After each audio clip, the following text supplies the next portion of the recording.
Welcome to our channel guys. तो आज से मैं आपको EMRS की तैयारी स्टार्ट कराने वाली हूँ। ठीक है, पहले मैं आपको ना कंप्लीट सिलेबस करा दूँगी। मैं आपको थोड़ा सा बता देती हूँ कि मेरा मतलब क्या रहेगा पढ़ाने का। पहले मैं ना आपको कंप्लीट सिलेबस करवा दूँगी जितने भी टॉपिक हैं ना उन पे कि क्या क्या, उसके बाद हम प्रैक्टिस सेशन स्टार्ट कर देंगे। ठीक है, तो आज हमारा ये आई थिंक फोर्थ चैप्टर ही है। ठीक है, जिसमें इससे पहले मैंने आपको रियल नंबर करा दिया, पॉलिनोमियल करा दिया एंड एलिमेंट्री नंबर सिस्टम है वो कंप्लीट करा दिया। ठीक है, आपको इसमें देख लेना, प्लेलिस्ट मिल जाएगी अलग से EMRS के नाम से, तो उसमें है। ठीक है, आज हम 4 चैप्टर करते हैं, उतना सिलेबस मैंने करा दिया है। अब ये क्वाड्रेटिक इक्वेशन में ना देख लेते हैं कि हम क्या क्या है। पहले सिलेबस देखो, सिलेबस के ये टॉपिक क्या है, उसके बाद ना मैं आपको इसके क्वेश्चंस भी कराऊंगी कैसे क्वेश्चन करने हैं। बट पहले ना क्वेश्चन से पहले हमें पता तो होना चाहिए कि जो चीज़ हम कर रहे हैं उसका मतलब ही क्या होता है। अगर हमें मतलब नहीं पता, हम डायरेक्ट क्वेश्चंस पे जाएंगे तो वो चीज़ भी हमसे नहीं होगी, क्योंकि यहाँ पे कंपटीशन है और कंपटीशन का मतलब होता है घुमा के क्वेश्चन आने। ठीक है, तो अगर हमें उसका सिलेबस पता है तो ही हम हैंडल कर लेंगे। तो क्योंकि कहीं से भी क्वेश्चन आ सकता है, ये रट्टाफिकेशन नहीं चलता कंपटीशन में। तो आपको इन सारों का मतलब पता होना चाहिए सबसे पहले तो क्या क्या होता है। उसके बाद मैं आपको क्वेश्चंस कराऊंगी जिसमें आपके सब्जेक्टिव प्लस ऑब्जेक्टिव दोनों टाइप के होंगे। आज मैं आपको ये कंप्लीट सिलेबस कराने वाली हूँ। अप्रोक्स 40 मिनट तक की वीडियो बन जाएगी। ठीक है, ज़्यादा लंबी तो नहीं लेंगे, बट जितने भी हैं ये सारे मैं आपको बताने वाली हूँ। सो बी पेशेंस एंड तो चलिए स्टार्ट करते हैं। और इसके प्रैक्टिस क्वेश्चन ना जितना मैं यहाँ करवाऊँगी, जो मैं आपको बताऊँगी, इसके प्रैक्टिस क्वेश्चन आपको टेलीग्राम ग्रुप पे मिल जाएंगे। और टेलीग्राम ग्रुप का लिंक आपको यूट्यूब के डिस्क्रिप्शन में मिल जाएगा मेरा, तो आप वहाँ से जाके ज्वाइन कर लेना। ठीक है, तो चलिए स्टार्ट करते हैं अपनी वीडियो। ये सिलेबस है, नोट डाउन कर लो, क्योंकि मैं आपको फिर एक पेज पे बताने वाली हूँ इस मतलब क्या होता है इन सब चीज़ों का। ठीक है, तो चलिए स्टार्ट करते हैं। होप सो आपने देख लिया ये सिलेबस एंड अब मैं इसको साइड कर रही हूँ। तो मैंने यहाँ पे ले लिया ब्लैंक पेज। तो सबसे पहले ना, जैसे कि मैंने आपको बताया, मैं आपको पढ़ाने वाली हूँ क्वाड्रेटिक इक्वेशन। तो क्वाड्रेटिक इक्वेशन में ना सबसे पहले तो पता होना चाहिए आपको क्वाड्रेटिक इक्वेशन होती क्या है। तो क्वाड्रेटिक इक्वेशन है ना बेसिकली कहाँ से बन के आई है, हमारे यहाँ ना एल्जेब्रिकल स्ट्रक्चर होता है कोई भी। ठीक है, क्या बोल रही हूँ मैं, एल्जेब्रिकल स्ट्रक्चर। अब एल्जेब्रिकल स्ट्रक्चर का क्या मतलब होता है? एल्जेब्रिकल स्ट्रक्चर का मतलब होता है कि कोई भी जो आपकी इक्वेशन है ना, एक्स की फॉर्म में हो, वाई की फॉर्म में हो या जेड की फॉर्म में हो, मतलब कोई भी जो भी आपकी इक्वेशन दी हुई है वो एक वेरिएबल के फॉर्म में होती है, तो उसको बोलते हैं हम एल्जेब्रिकल इक्वेशन। ठीक है, ये वैसे हमारी क्या बन गई, एक पॉलिनोमियल। तो ये हमारी क्या है, एल्जेब्रिकल इक्वेशन। अगर इसकी जगह हमारा 2x होता और वो हम कहते 0, तो वो भी हमारी क्या होती है, एक एल्जेब्रिकल स्ट्रक्चर। ठीक है, बात है यहाँ पे हम क्वाड्रेटिक। तो क्वाड्रेटिक बेसिकली एल्जेब्रिकल स्ट्रक्चर से ही बनी है। तो क्वाड्रेटिक का मतलब क्या होता है, कोई भी इक्वेशन जो हमारी जिसमें x की पावर कितनी होती है, 2। ठीक है, तो जो हमारी इक्वेशन होती है, चाहे हम यहाँ 3 = 0, तो जो ये इक्वेशन है जो जिसमें हमारी हाईएस्ट डिग्री ऑफ वेरिएबल की पावर कितनी होती है, 2, तो उस इक्वेशन को हम क्या बोलते हैं, क्वाड्रेटिक इक्वेशन। समझ में आया इतना, इसका बेसिक क्या है। अब इसको आगे लेते ही आपकी आती है इसमें, जैसे कि पहला टॉपिक आपको दिया हुआ था कि standard form of a quadratic equation. तो वो क्या होती है, वो होती है हमारी ax² प्लस bx प्लस में c, जो हमारी एक स्टैंडर्ड फॉर्म होती है किसकी, क्वाड्रेटिक इक्वेशन की। ठीक है, तो यहाँ से है। अब इसके ऊपर क्वेश्चन कैसे बनेंगे कि ये आपके टॉपिक दिया हुआ है, सिंपली ये दिया हुआ है कि क्वाड्रेटिक इक्वेशन स्टैंडर्ड फॉर्म में कैसी होती है, तो इसके ऊपर क्वेश्चन कैसे बनते हैं वो देखते हैं। मैंने ना यहाँ सिंपली ही जहाँ से ये टॉपिक उठाया गया है ना, ले लिया मैंने 10th क्लास की NCERT एंड मैं आपको कनेक्ट कर करके चीज़ें बताती रहूँगी। ठीक है, तो इसमें जो क्वेश्चन है ना, स्टैंडर्ड फॉर्म मैंने आपको ऑलरेडी बता दी क्या होती है, ax² plus bx plus c =0, जहाँ पे ए पे कंडीशन होती है ≠0। तो ये होती है हमारी standard form of quadratic equation. तो इसके ऊपर जो क्वेश्चन है ना वो किस टाइप से बनते हैं, जैसे देखो यहाँ पे ना फर्स्ट एग्जांपल दिया आपका, क्या दिया है कि जॉन एंड जिमती दोनों के पास कुल मिला के कितने कंचे हैं, 5। दोनों 5-5 कंचे खो देते हैं। अब उनके कंचों की संख्या कितनी है, मतलब उनका गुणनफल कितना आ गया, 124। हम जानना चाहेंगे कि प्रारंभ में उनके पास कितने कितने कंचे थे, यानी कि x की वैल्यू निकालनी है। तो सिंपली देखो, मैं अगर इसको करवाना चाहूँ, इसकी स्टैंडर्ड फॉर्म बनाना चाहूँ, तो हम कैसे बनाएंगे, ये ना आपका सब्जेक्टिव में आ सकता है। तो बेसिकली ना मेरे को ये था कि अब मैं एक एक लाइन लिख के दिखाती ना आपको तो टाइम ज़्यादा लग जाता है, इसलिए मैंने डायरेक्ट बुक उठा लिया। तो हमने माना कि जॉन के पास कंचों की संख्या क्या है, x, जीवंती के पास कितनी है 45 माइनस में x, क्यों, क्योंकि दोनों के पास टोटल कंचे कितने थे 45, यही था ना। देखो यहाँ पे इक्वेशन देखो कि जॉन और जिंती दोनों के पास कुल कंचे कितने थे यहाँ पे 45, ठीक है।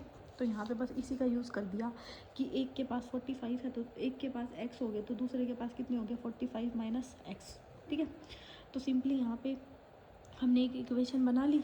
अब क्या कर दिया, जॉन के पास 5 कंचे खो देने के बाद, अब जॉन ने 5 कंचे खो दिए तो x माइनस क्या हो जाएगा 5, जो कि यहाँ लिख रखा है। और जब जीवंती ने खो दिए तो 45 माइनस x माइनस में 5, तो यहाँ पे क्या हो जाएगा 40 माइनस में x, ठीक है। और इन दोनों की आपको जो प्रोडक्ट दी है ना वो कितनी दिया 124, तो सिंपली इन्होंने इन दोनों के प्रोडक्ट को सोल्व किया एंड यहाँ पे क्या लिख दिया 124। और इसको सोल्व करने के बाद हमारे पास ये एक इक्वेशन आ गई जो कि हमारी क्या आ गई, एक स्टैंडर्ड फॉर्म आ गई, ठीक है। ax square plus bx plus c is equal to 0. This is the standard form of the quadratic equation. Hope so आपको ये क्वेश्चन अच्छे से समझ में आया, ठीक है।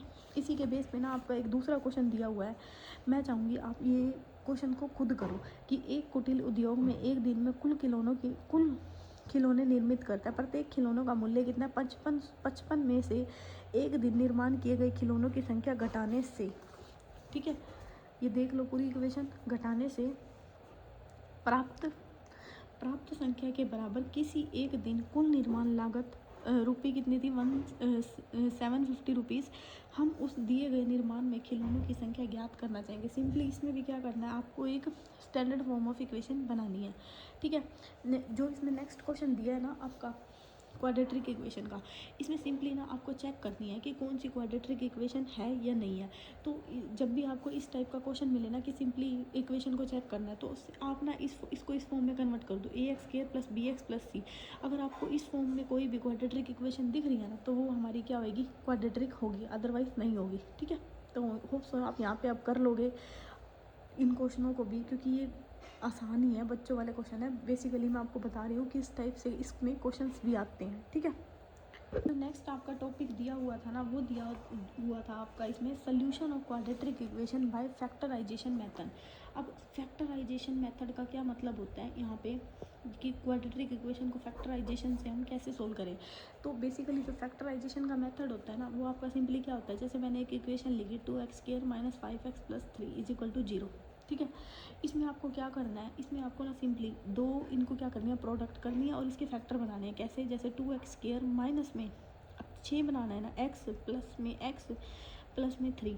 तो देखो इन दोनों को माइनस करेंगे तो माइनस का 5 है और इन दोनों की मल्टीप्लाई करेंगे तो कितना आ गया आपका 6x भी आ जाएगा, ठीक है।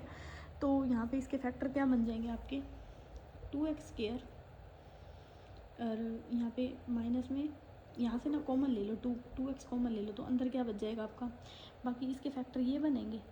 ये मिस्टेक नहीं हो रही है यहाँ पे अगर आपने नोटिस किया तो, क्योंकि हम इन दोनों की मल्टीप्लाई करेंगे, माइनस का 6 आ रहा है लेकिन मेरे को तो प्लस का 6 चाहिए, तो ये तो नहीं बनेगा इसका फैक्टर। दूसरा देखते हैं 2x स्क्वायर माइनस का 2x माइनस का 3x प्लस में 3, क्या ये बन जाएगा। देखो इन दोनों को ऐड करेंगे तो कितना आ गया माइनस का 5 और इन दोनों की मल्टीप्लाई करेंगे तो भी क्या आ गया 6, तो ये इसका क्या हो गया फैक्टर हो गया, ठीक है।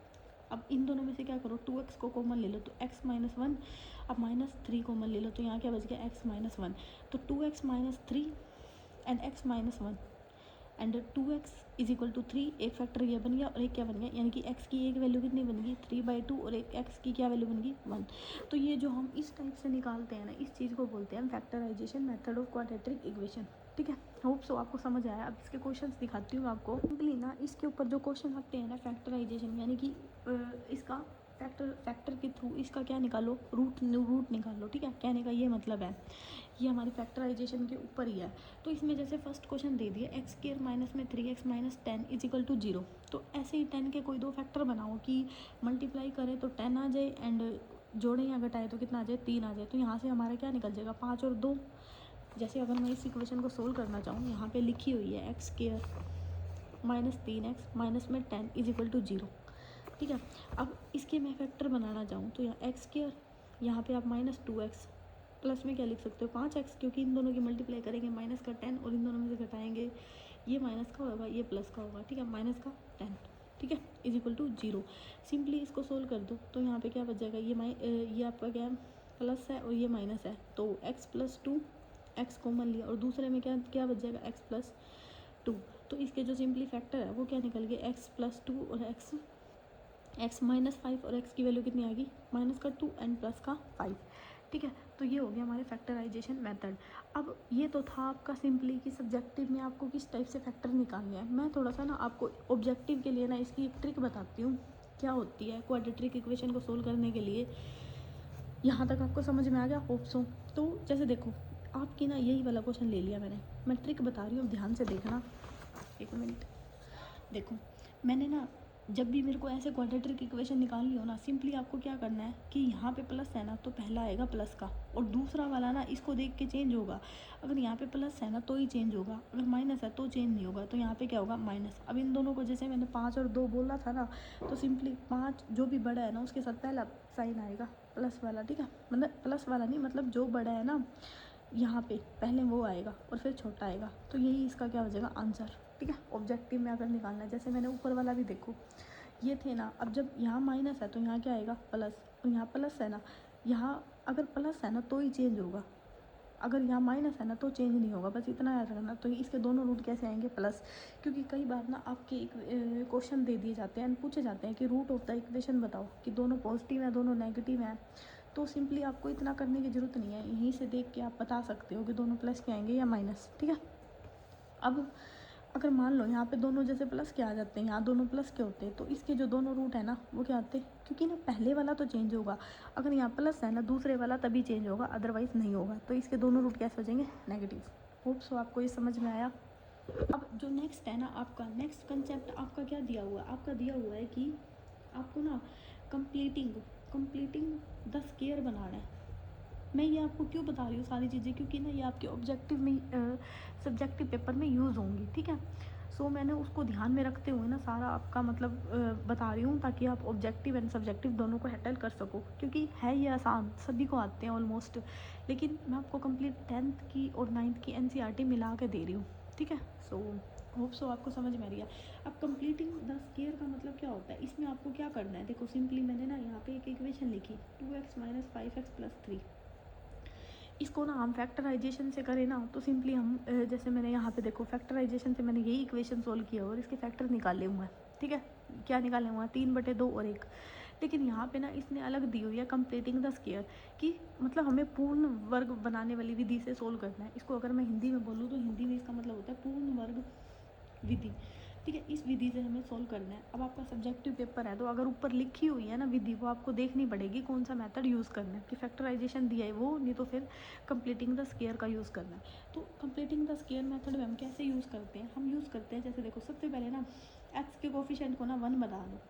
ठीक है, पहला है ये चीज़, समझ में आया, ध्यान से देख लो, एक बार देख लोगे ना फिर आपको आसान लगेंगे। सबसे पहले क्या करो, एक्स वाले जो कोफिशिएंट है ना उसको 1 बना दो, बना दिया।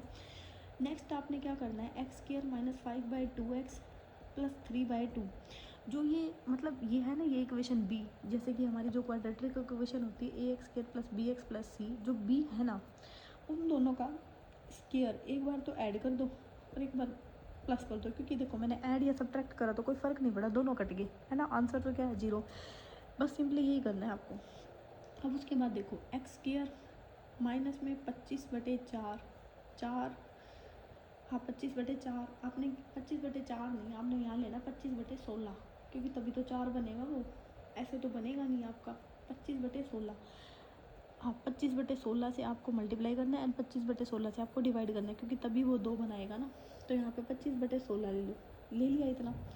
एंड यहाँ पे क्या करो, a का स्क्वायर b का स्क्वायर माइनस में 5/2x, और इस इक्वेशन को रख लो एक तरफ, यहाँ पे प्लस कर लो, इस इक्वेशन को रख दो एक तरफ, और यहाँ पे ले लो 3/2 माइनस 25/16, इसको रख लो एक तरफ। इतनी बात आई समझ में, ध्यान से देखना जो मैं बता रही हूँ। ये जो आपका ये बना ना आपका, ये आपका स्क्वायर बना x - 5/4 का होल स्क्वायर, क्योंकि देखो सिंपली इसको खोल के देख लो, x - 5/4 का होल स्क्वायर, ए का स्क्वायर प्लस 25/16 माइनस में 2ab। ठीक है, जब मैं इसको सोल्व करूँगी ना तो यहाँ पे कितना हो गया x² + 25/16 माइनस 5/2x। तो ऊपर तो यही वाली टर्म थी, आई समझ में कुछ जो मैं बता रही हूँ, ये मैंने क्या बना दिया कंप्लीटिंग द स्क्वायर। अब इन दोनों का एलसीएम ले लो, 16 आ गया, 8 8 × 24 माइनस में 25, ठीक है, x माइनस 5/4 का होल स्क्वायर। तो यहाँ पे आपका क्या बच गया, माइनस ही बच गया ना आपका, माइनस का 1/16 इज इक्वल टू 0। अब इसको उधर ले जाओ, यानी x माइनस 5/4 का होल स्क्वायर, इसको उधर ले गए। अब दोनों तरफ क्या कर दिया, स्क्वायर रूट कर दिया। स्क्वायर रूट करने के बाद x minus 5/4 is equal two plus minus 1/4 होगा। अब इसको सोल्व करो, x इज इक्वल टू एक बार माइनस वाला ले लो, एक बार प्लस का। x माइनस 5/4 मैंने यहाँ ले लिया नेगेटिव -4, और ये उधर जाएगा तो क्या हो गया 5/4। तो आपका x की वैल्यू क्या आ गई यहाँ से 1 सोल्व करने के बाद। एंड जब मैंने x माइनस 5/4 और दूसरी बार लिया, यहाँ माइनस लिया था ना, अब मैंने प्लस का ले लिया। अब ये प्लस का जाएगा तो ये भी प्लस हो जाएगा ऊपर, ठीक है। इन दोनों को ऐड करेंगे तो 6/4, आंसर कितना हो जाएगा 3/2। तो यहाँ से क्या आ गया सर, कंप्लीटिंग द स्क्वायर से। यहाँ से देख लो, आप क्रॉस चेक भी कर सकते हो कि x की वैल्यू एक बार कितनी थी 3/2 और एक बार कितनी थी x की वैल्यू 1। सिंपली x की वैल्यू एक बार कितनी है 1 और एक बार कितनी है 3/2। तो होप सो आपको ये कंप्लीटिंग द स्क्वायर का मेथड समझ में आया, क्योंकि आपका सब्जेक्टिव पेपर है और मैं पहले बता रही हूँ आ सकते हैं ऐसे क्वेश्चन, ठीक है। क्योंकि हम ना ये सोचते हैं ओवर कॉन्फिडेंस में, भाई मेरे को तो सारा आता है, 9th 10th कंप्लीट आती है, लेकिन हम पढ़ते नहीं हैं वो सारी चीज़ें, मुझे ऐसा लगता है, ठीक है। तो मैंने आपको कंप्लीट ये बता दिया। अब मैं आपको इसके क्वेश्चंस दिखाती हूँ। सिंपली यहाँ पे इसका क्वेश्चंस, हाँ अच्छे से दिख रहा है ना आपको, हाँ जी दिख रहा है। देखो पहले मैंने यहाँ पे क्या कर दिया, देखो ये आपको एक क्वेश्चन दिया हुआ था 5x² माइनस में 6x-2 इज इक्वल टू 0। इसके क्या निकालने हैं, इसको सोल्व करो। तो सबसे पहले देखो, इसने तो ना दूसरा मेथड तो नहीं, अगर आप यही करोगे ना कि x², क्योंकि मैंने जो आपको करवाया है ना, मैं बताती हूँ 1 मिनट। मैंने जो आपको क्वेश्चन कराया है, मैंने आपको ये वाला क्वेश्चन कराया है। सिंपली आपको क्या करना है, सबसे पहले आपने ना 2 से मतलब इस कोफिशिएंट को क्या बनाना है, x वाले कोफिशिएंट को 1, ठीक है। और उसके बाद मैंने रूट निकालने सिखाए थे आपको, और मैंने आपको ये सारा ही करा दिया, ठीक है।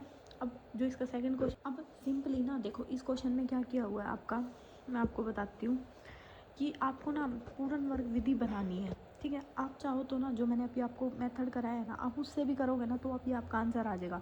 देखो बेसिकली ना आपको क्या करना है, एक स्क्वायर की फॉर्म में कन्वर्ट करना है, ठीक है। तो इसमें ना अलग अलग मेथड आपके दिए हुए हैं। जैसे देखो यहाँ पे ना आपका दिया हुआ था 5x² माइनस में 6x-2 इज इक्वल टू 0।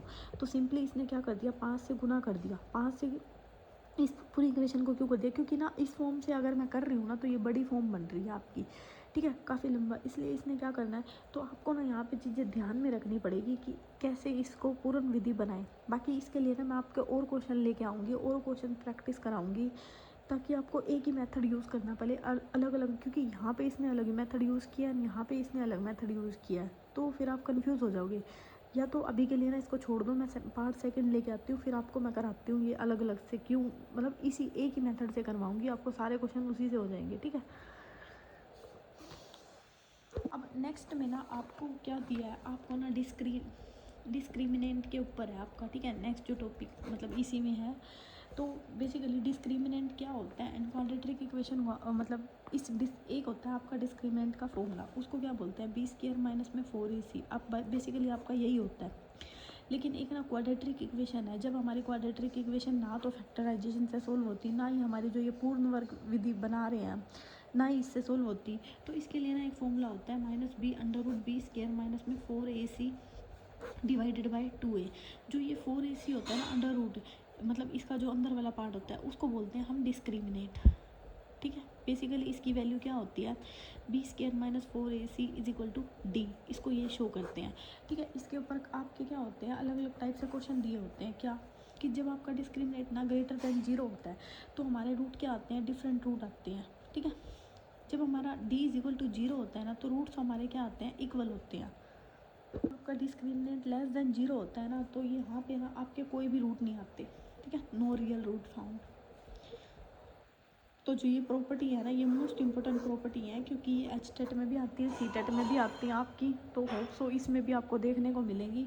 तो अब मैं इसके ऊपर ना क्वेश्चन दिखाती हूँ आपको कि जब भी हमारे क्वाड्रेटिक इक्वेशन ना किसी भी सोल्यूशन से मतलब किसी भी जैसे हमारे मेथड से नहीं होती सोल्व, तो हम इसका यूज़ कर सकते हैं। अब अगर आपके एग्ज़ाम में मान लो सब्जेक्टिव क्वेश्चन आ गया एंड आपको कोई मेथड नहीं लिखा हुआ, तो वो आपकी मर्ज़ी है। मैं तो कहूँगी आप ना फैक्टराइजेशन मेथड से करना, वो ईजिली हो जाएगा। अगर उससे नहीं हो रहा ना तो इस मेथड का यूज़ करना, पूर्ण वर्ग वाला यूज़ मत करना, क्योंकि उसमें ना कंफ्यूज हो जाओगे आप। बाकी मैं आपको वो दोबारा से करवाऊँगी एक बारी, क्योंकि इसने ना अलग अलग मेथड यूज़ किए हुए हैं, मैंने अभी देखे हैं एनसीईआरटी में, तो इसने ना अलग अलग मेथड यूज़ किए हुए हैं, एक मेथड के ऊपर नहीं लगा हुआ, तो वो मैं आपको सेकंड पार्ट्स में बताऊंगी इसके। यहाँ पे देखिए फॉर्मूले का यूज़ किया हुआ है, ठीक है, दोनों का यूज़ किया हुआ है। एक तो आपका फैक्टराइजेशन मेथड यूज़ कर दिया यहाँ पे, ठीक है, मर्जी है आपकी, इसने दोनों से करके दिखा दिया आपकी एनसीईआरटी में, और एक यहाँ पे यूज़ कर लिया फॉर्मूला, ठीक है। बेसिकली वैसे ये दो पे ही चलती है। तो जैसे यहाँ पे देखो, सबसे पहले इक्वेशन बनानी पड़ेगी, दो ऐसे क्रमागत विषम घनात्मक पूर्णांक ज्ञात कीजिए जिनके वर्गों का योग कितना है 290 हो, ठीक है। तो पहला मान लिया हमने कि उसमें छोटा हमारा जो पूर्णांक है वो क्या हो गया x, और दूसरा क्या हो जाएगा x+2, क्योंकि इसने क्या बोला विषम का मतलब क्या होता है ओड, ठीक है। तो यहाँ पे हो गया हमारा इनका क्या दे दिया, जिनके वर्गों का योग, अब इनका वर्ग कर दिया, वर्ग यानी कि इनका इन दोनों का स्केयर कर दिया, और इनका योग यानी कि इनका सम किसके इक्वल है 290। सिंपली इस इक्वेशन को सोल्व किया एंड ये इक्वेशन किस में कन्वर्ट होगी, इसमें। अगर मैं इसको फैक्टराइजेशन मेथड से देखूँ ना, तो फैक्टराइजेशन मेथड में ना इसके 11 और 13 रूट जाएंगे, और मैंने जैसे आपको बताया पहला क्या था, माइनस का आ जाएगा रूट, क्योंकि एक प्लस है ना, तो प्लस माइनस में जाएगा, और दूसरे वाला इसको देख के चेंज हो जाएगा, तो प्लस का, तो वो 13 और 11 यानी कि माइनस का 13 प्लस का क्या हो जाएगा आपका 11, सिंपली फैक्टराइजेशन से देखे तो। लेकिन यहाँ पे इसने क्या यूज़ कर लिया, फॉर्मूला यूज़ कर लिया। ए की वैल्यू क्या है आपकी 1, बी की वैल्यू क्या है 2, और सी की वैल्यू क्या है -143। तो बस simply -b plus minus √b² -4ac, और आपका फॉर्मूले का यूज़ करते ही आंसर कितना आ गया -13 और +11, जो कि मैंने यहाँ फैक्टराइजेशन से भी आपको बताया, ठीक है। तो इस टाइप के आपके क्वेश्चंस आते हैं क्वाड्रेटिक इक्वेशन पे। अब जो नेक्स्ट टॉपिक है इसमें, हमारा नेक्स्ट टॉपिक है ना, इसमें जो आपका लास्ट टॉपिक है वो है आपका symmetrical function of the root. Symmetric function of the root क्या होता है, ये भी ना आपका 10th क्लास में ही है एनसीईआरटी में, इसमें यूज़ किया हुआ है। इसमें सिंपली पता है आपका क्या यूज़ किया हुआ है, मैं बताती हूँ एक मिनट। इसमें ना जैसे आपको ना एक ये पता होना चाहिए, सम ऑफ द रूट क्या होता है, जो कि इसमें पोलिनोमियल का यूज़ करेंगे, ठीक है, अल्फ़ा प्लस बीटा, जो कि किसके इक्वल होता है -b/a, और प्रोडक्ट ऑफ द रूट क्या होता है आपका, प्रोडक्ट ऑफ द रूट जो कि होता है c/a, ठीक है। इसमें मैं क्यूबिक वाला क्यों नहीं ले रही, क्योंकि हमारी जो ये जो इक्वेशन दी है ये हमें क्वाड्रेटिक में ही बोली हुई है, तो क्वाड्रेटिक में हमारे ये दो टाइप के रूट होते हैं। अब इसका यूज़ सिमेट्रिक में किस टाइप से करते हैं, सिंपली ना देखो, सिमेट्रिक का मतलब क्या होता है कि जैसे एक इक्वेशन दे दी, जैसे यहाँ पे कोई भी स्टैंडर्ड फॉर्म दे दी x² + bx + c = 0, मान लो इनके रूट निकल गए अल्फ़ा बीटा। अगर मैंने ना इस इक्वेशन में, ये मान लो मैंने कोई भी इक्वेशन मान ली इसको px, अगर मैंने इस px में ना अल्फ़ा डाला, pf अल्फ़ा, और वो सेम आ जाए p ऑफ बीटा, मतलब दोनों को रूट से इस इक्वेशन में कोई फ़र्क नहीं पड़ता, दोनों के रूट में मतलब इक्वेशन क्या आ रही है हमारी सेम आ रही है, तो हम उसको बोलते हैं क्या, सिमेट्रिक ऑफ द फंक्शन, या फिर सिमेट्रिक ऑफ द रूट। यहाँ तक आया समझ में। अब इसमें क्या दिया हुआ है, जैसे देखो मैंने यहाँ पे डाले भी हुए हैं फंक्शन, इसमें ना इस टाइप के क्वेश्चन आते हैं, और ये मोस्ट इंपॉर्टेंट है आपके, ठीक है। एचटेट में भी इस टाइप के क्वेश्चन आते हैं, जैसे अल्फ़ा प्लस बीटा क्या हो गया -b/a, product of the root c/a। अब जैसे मान लिया अल्फ़ा² + बीटा² की वैल्यू निकालनी है, इसको कैसे निकालेंगे, इस टाइप के क्वेश्चन आते हैं आपके इसमें, जैसे अल्फ़ा² + बीटा² बोल दिया, तो आपको सिंपली इसमें क्या करना है, 2 अल्फ़ा बीटा और -2 अल्फ़ा बीटा, इसको एक बार ऐड कर दो, एक बार सब्ट्रैक्ट कर दो। अब यहाँ से एक इक्वेशन बन गई, अल्फ़ा प्लस बीटा का क्या हो गया होल² -2 अल्फ़ा बीटा। सिंपली आप क्या कर दो, यहाँ से वैल्यू पुट कर दो and you will get the answer कि अल्फ़ा प्लस बीटा का होल² क्या हो जाएगा b/a का होल² -2 c/a, ठीक है।